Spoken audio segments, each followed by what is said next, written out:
Salut à tous, donc petite vidéo aujourd'hui qui me vient suite à une réflexion lors d'une sortie running et je vais faire un petit parallèle entre le monde du running et le monde de l'entreprise et de l'entrepreneuriat. Donc c'est pas un scoop, tous les événements liés au running, liés au trail ont été annulés, que ce soit les trails, les marathons, les courses locales. Ça, plus l'hiver qui arrive, la météo qui se dégrade, les températures qui chutent de manière drastique. En général, la motivation, et on le voit, baisse aussi. C'est pas très compliqué de le constater. Il y a beaucoup moins de gens qui vont courir dehors quand arrive l'hiver, concrètement. Et en partageant ça sur Instagram, j'ai eu tout un tas de personnes qui sont venues me dire t'as pas besoin de course, t'as pas besoin d'avoir un marathon ou un objectif avec une date ou un dossard pour pouvoir t'entraîner.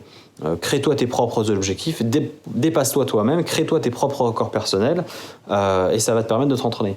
Pour moi, c'est très très compliqué d'avoir j'aime avoir des challenges qui sont toujours plus ambitieux les uns que les autres. J'aime bien monter step by step au fur et à mesure et remonter d'un cran à chaque fois et de mettre l'entraînement qui va en face en conséquence.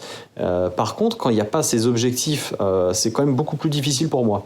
Par contre, aujourd'hui, et ça c'est aussi ça que je voulais vous partager,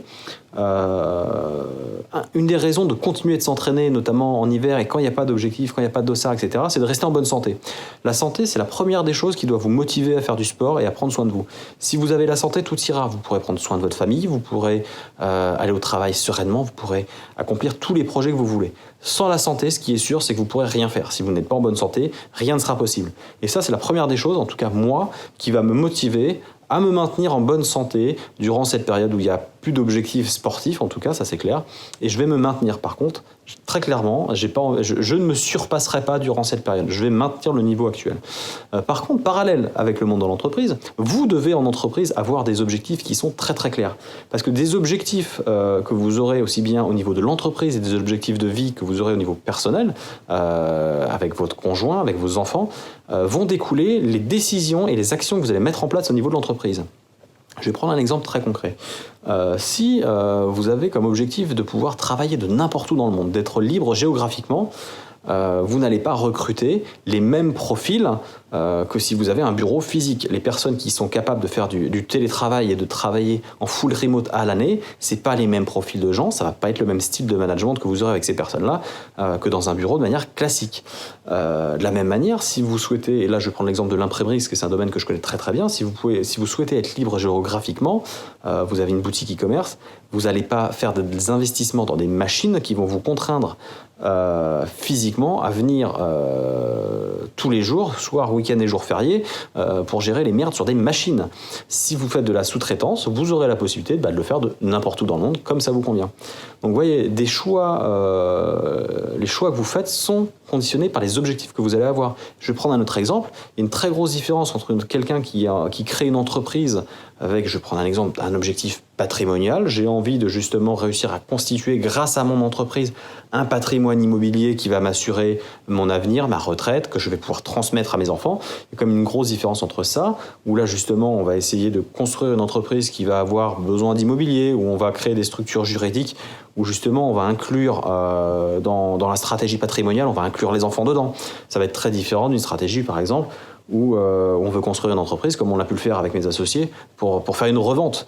Une revente d'entreprise, c'est pas la même chose. On va se concentrer sur de la rentabilité, sur faire des gros chiffres, sur faire de la grosse croissance, d'aller vite, d'avoir une entreprise qui soit scalable, qui soit présentable et qui ait de la valeur pour quelqu'un qui voudrait en faire l'acquisition.